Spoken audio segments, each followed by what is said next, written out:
by'ukuri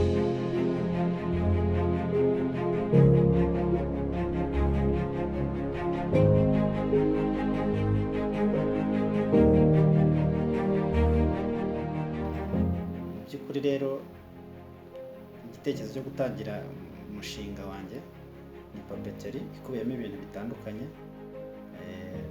Harimo serivisi z'irembo, hakabamo serivisi za mobikashi. Mobikashi ni sosiyete yishyura imisoro, ikishyura na mituweli n'ibindi by'irembo byose bitandukanye. Njya gutangira urugendo rwanjye rwa bizinesi, nayitangiye nari ndi i Kigali maze kurangiza kaminuza. Narangije kaminuza mu mwaka wa 2017 mara amezi 8 i Kigali ntarabona akazi kandi nkashakisha narakabuze. Nza kwegera umuntu w'inshuti yanjye turaganira,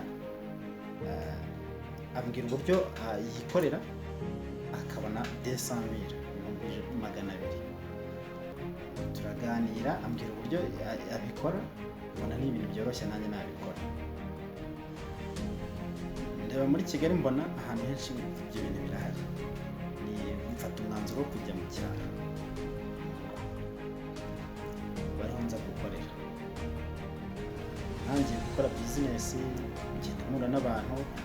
Iyo uri muri bizinesi burya biba ari byiza cyane, hari ibitekerezo ugenda ubona. Niho naje guhura n'umuntu wo mu BDA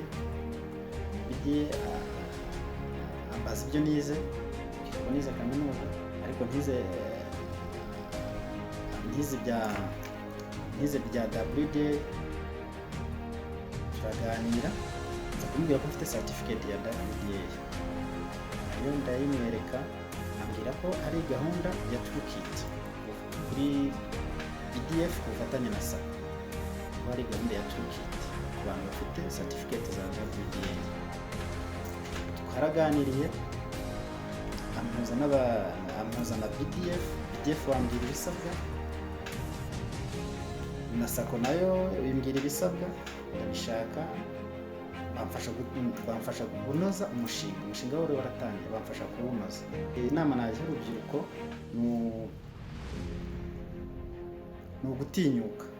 ni ugutinyuka bakegera PDF. Irahari, irashaka abantu ifasha, kandi ni byiza cyane.